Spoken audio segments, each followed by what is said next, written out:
I think you're talking a pack of lies, Nigel. You made a statement. You name a street that can't speak English. The reason is, right, the last 10 years of my working life, I worked for Oldham Street Cleaning, and the biggest Asian area is Glodwick.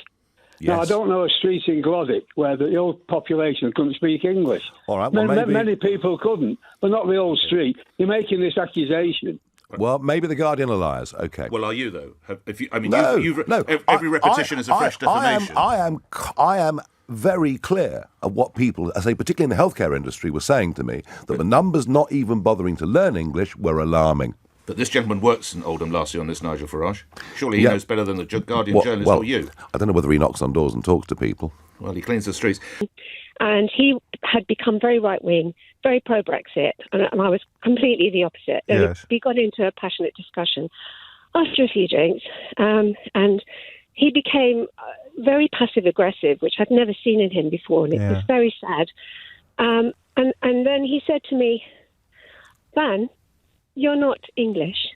You'll just never understand. Wow. And I mean, I don't think anybody can realise the impact that had on me. I have not seen... Take your time. Tell us what that's like. Well, it broke my heart because I loved this guy. He was one of my best friends. And the fact that he didn't realise that, I'm as English as he is in the way I think. I might have been born somewhere else, but it was such a shock. And Di, his wife, who was very sweet, but she said, yes, man, you're not British, you're not English, you'll never understand. You just don't get it. What was it that they felt you could never understand? Was it the nativist desire to chuck foreigners out? Not that. It was the fact that we were going to be, the big England again, the empire, all those important things that they'd been brought up with. Right. The fact that they had colonised, and I was just like, obviously, I hadn't been brought up in that king and culture. Well, except that you had, of course, just on the other side of the world.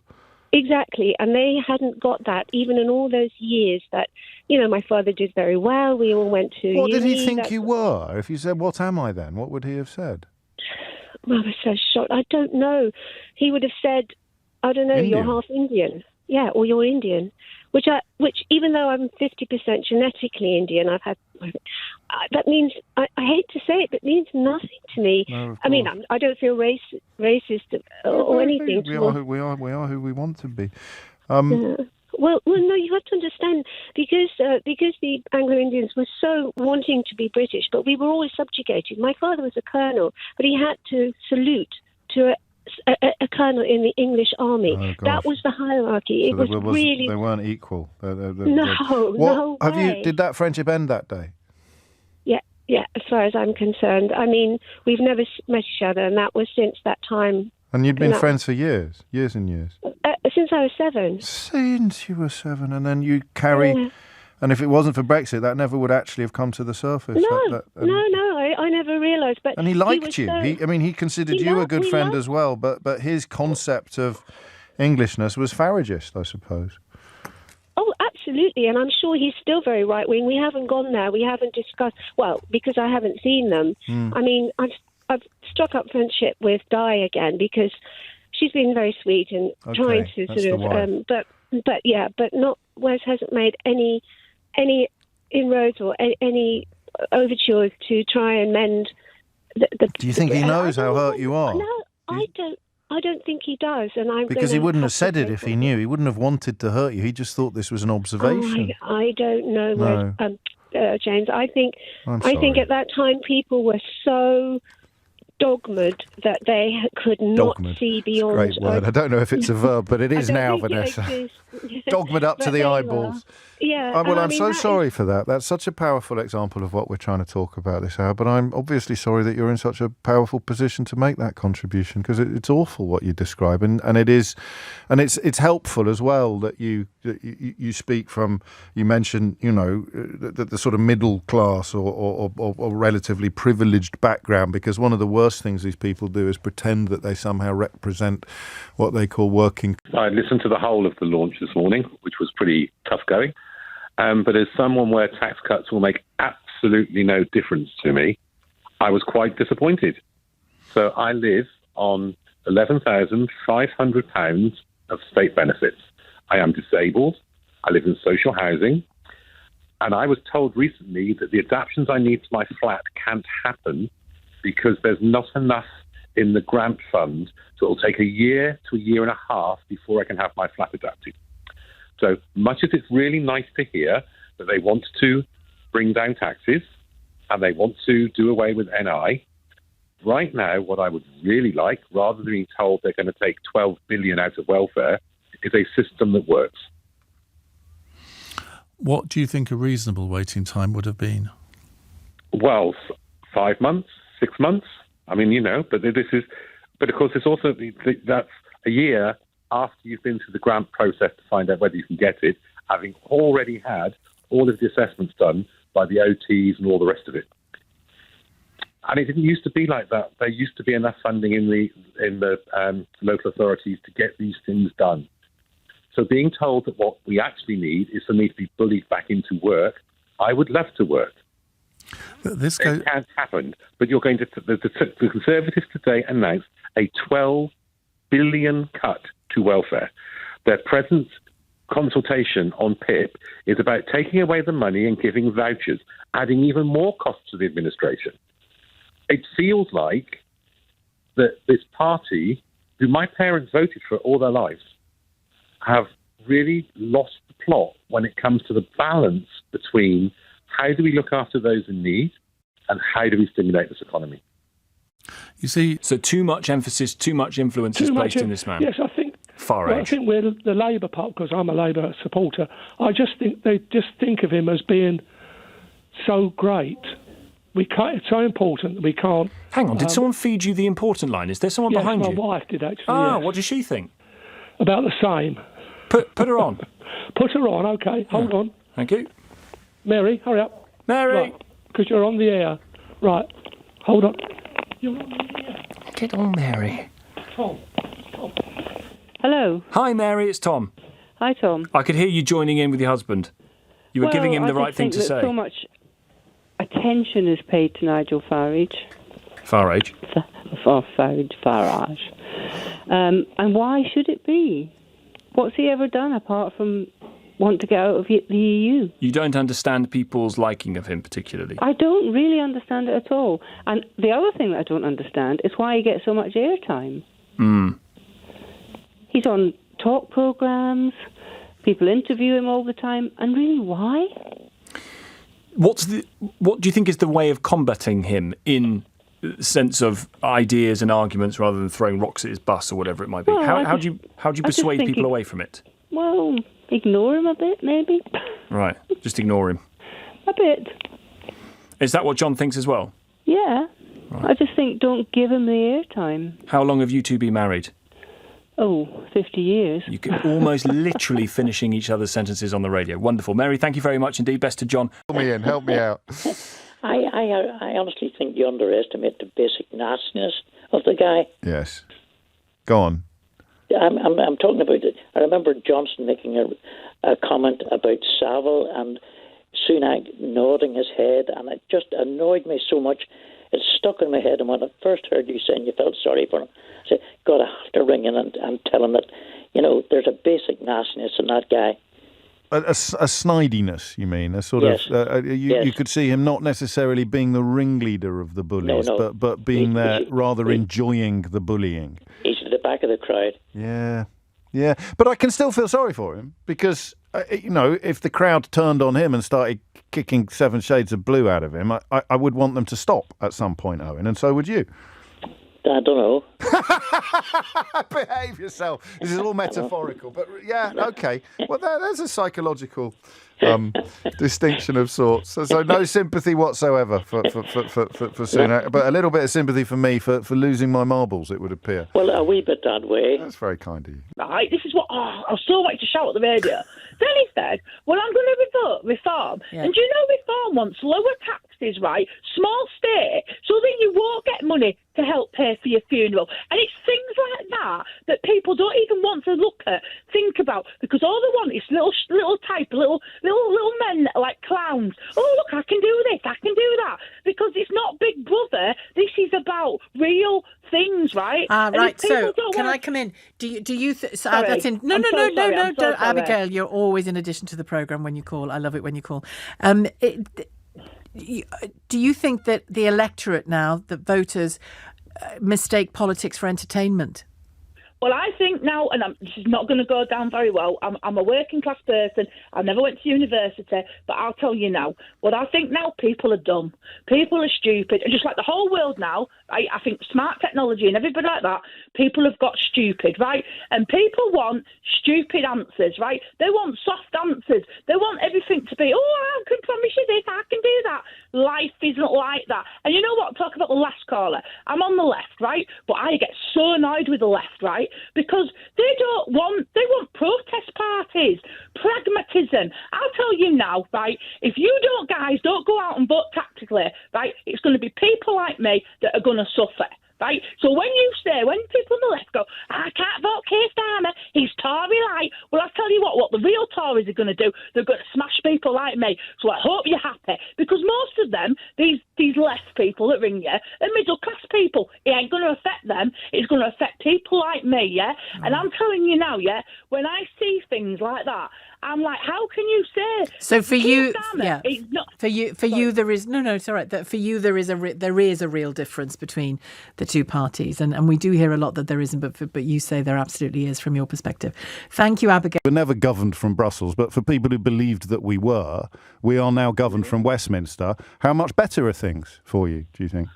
Well, so you're saying that the laws they made in Brussels, we didn't have to follow. Well, yeah. Which laws are you thinking about now? Eh? Which laws are you thinking about? I'm not that clever, mate. No, but you can't dislike something that you can't describe. The law that you really didn't like, just one law that you. So you're saying that the laws were passed by the EU in Brussels. Yeah. Had no effect on us. I'm saying they were also passed here. Oh, no, we're not taking any. Tell me what law you're talking about. Tell me what law you're talking about, and I'll answer you. I'm telling you, I'm not that. Yeah, but there must be one law. If this is your entire political position is based upon the idea that you resent having to follow these laws, you must be able to tell me one law that you resent having to follow. No, I'm just saying in general. Yeah, and I'm saying, all right. You tell me one law that they made that we could have stopped following then. Clean rivers? Sorry? Clean rivers, we've stopped following that. Well, while we was in the EU? Yeah, we had cleaner rivers then than we do now. Oh, I've got an aeroplane going past. So you're telling me, all right, you're telling me that the laws that they made in the EU, we could have just ignored. No, mate, I'm asking you which laws you wanted to ignore. I didn't follow it that closely. I'm not that clever. Mate, listen, Simon, you are clever. You must know. You say to me, I don't like that. Listen, I'm saying to you. Oh, this is surreal. If they made laws in the EU, could we have just ignored it. Simon, we're not taking notice of that law. We were in the EU. We were part of the lawmaking process. We sat in the Parliament. We wrote the laws, and then about 1/32 of the EU. Mate. Look at what Margaret Thatcher achieved with regards to the single market. She practically invented it, Simon. Okay, Brian. But you need to. You need to tell James. You need to just before you go. You've got to have a crack at naming one law that you really, really wanted to be able. Before I go, how about you telling me that? So you just. It's my show, mate. Come on, I'm very late. I'm late for the break. I just want one law. No, you can't ignore laws that have been enshrined in. You can't even confirm that. Mate, it's British law. Simon, they are British laws. That's how the system worked. We are part of. For heaven's sake! Right, final opportunity. Final opportunity. we could have just ignored the laws. Yes, the like EU, the 48. Right, Yes, the 48-hour working time directive. You could get exemptions from that if you wanted. You wouldn't. If you're a lorry driver or a journalist, you wouldn't have to have a limit on the amount of hours of work that you could do. I have to go to the break, but I just want you, before you go, one law that you really didn't want to have to. How many times have I got to tell you? I didn't follow it that close. But you're on national radio complaining about having to follow laws that you. Hello, Steve. Yeah, afternoon, Sheila. Well, I've never seen a man who wriggled so much when he got asked a direct question in all my life. He reminded me a bit of the old days of a time of emotions, man. We won't put any more money in. We just jiggle it about to make it look better. We all know that a vast investment is needed in this country, and if we're not prepared to do it, and if we get that investment, then we wouldn't mind paying more in tax, surely. Yeah. Because we know that the health service is now. As long as we see it, as long as we see the investment happening, yeah. Exactly. The education, and you had the education section this morning, or the shadow one. What you can do with that 1.3 billion, I swear to God, I wish you could come and sort out my budget, because she added another thing to it this morning. And you mean the 1.4 billion from the VAT on private schools? Yeah, and she added another 400 million today on she put in for the nurseries. Now, I'm not being funny. How long is that bit of string going to be? Why can't they be honest with us to say, look, we need to put money in, but at the end of the day, the rest of us need to pay for it because it benefits us all. You know, I'm lucky. I don't. You know, I'm sorted. But my daughter and her husband, they both work.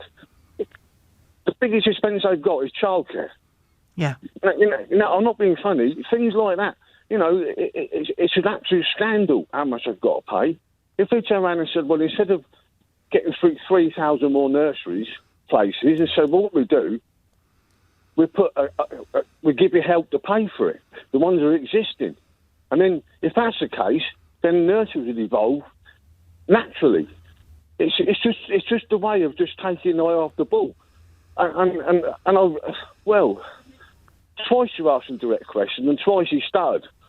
And that, to me, you know, I'm trying to find someone to vote for in 4 weeks' time. And at the moment, I can't find anybody. And given what you said about your daughter and her kids and the costs of childcare,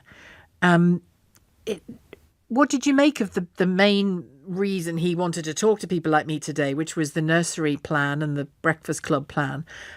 Will that help your children, adult children? No, because they're already in. Look, they both work, and the little grandson's already in nursery, and I'm on the way to pick them up now because there's something happened, so they can't get. I'm lucky; I can take time off work when I want. How old is your grandchild? He's 2 years 7 months. Right. So they'll be able to get more hours free. Yeah, that doesn't actually run round properly on the ground force. You know, they try to change his nursery to suit their work hours, but at the end of the day, what was actually declared at first, the cost, and what reality was two different things. There's a lot of hidden costs that I'm not told. Now, I was prepared to actually dig in and help, but they said no. Yeah. You know, we want to do it ourselves. So he has to stay there. So the hours that he can't stay there doesn't meet their work hours. I step in. What would the single best thing be to help your kids, do you think, and with their kids? What do you think and with their finances? What would the single best thing to be? Well, I'll turn around and say, well, look, you know, we need to spend more money on everything. And it's not just look. You've been going to school in 2 years, but at the moment the schools are crumbling. The teachers can't be bothered to go to school. They're all leaving to Australia and Dubai. So how does he think putting breakfast clubs in a school is going to change the education system? It's not going to do it. We need to invest a lot of money.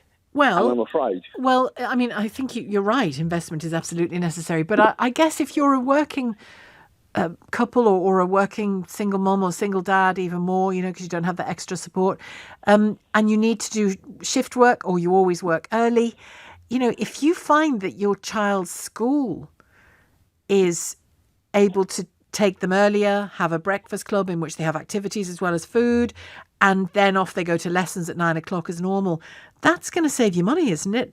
I mean... Yeah, but I'm afraid it's a bit of a fallacy because the majority of schools do that now. Do what? Do breakfast clubs? Yeah, but you pay for them, don't you? You often pay for them. Yeah, but... No, I never paid for my daughters in her school, in the primary school. For their breakfast? No, it was the breakfast club. No, it was... She didn't need to pay for it. It was just the school just organised out of their budget. Mm.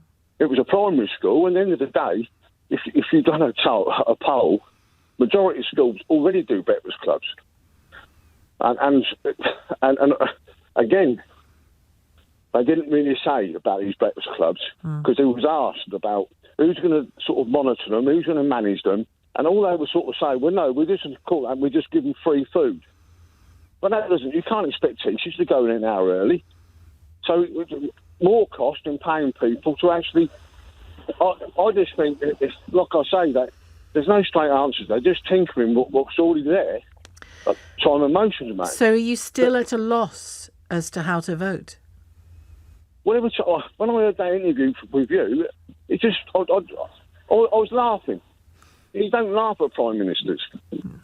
No. They're supposed to be people with a bit of stature and and have all the answers. Because well, there's no prime minister no prime minister has ever had all the answers. Yeah, but we've got the last prime minister that invested in this country's services was Tony Blair. Mm. Now, since then, we've had a load of clowns. He had a different sized economy at the time. Yeah, but at the end of the day... Brexit. Did you vote Brexit by any chance? Because the only reason I ask is that Brexit has taken 40 billion out of our economy. Yeah, well, they keep saying that, but at the end of the day, the way Europe voted yesterday, I don't think that the EU will be as big as it is in a few years' time. We'll see. There's a lot of you're right. There could be a lot of change on continental Europe for sure. And that's why Macron's gone to the people scared. Because he's a coalition government and he should get a bigger share of the vote. Otherwise, he's gone. So you still don't know how to vote? No. I'm still, they call it a wasted vote. I'm still thinking about voting locally. And that would just get rid of our Conservative MP we've got at the moment. But I really, really want someone to sit down and tell me what they're going to do with this country, which will benefit, not so much me, my children and my grandson. Sounds like you want a bit of vision, and there isn't much going around. Thanks, Steve. Stephen Guildford.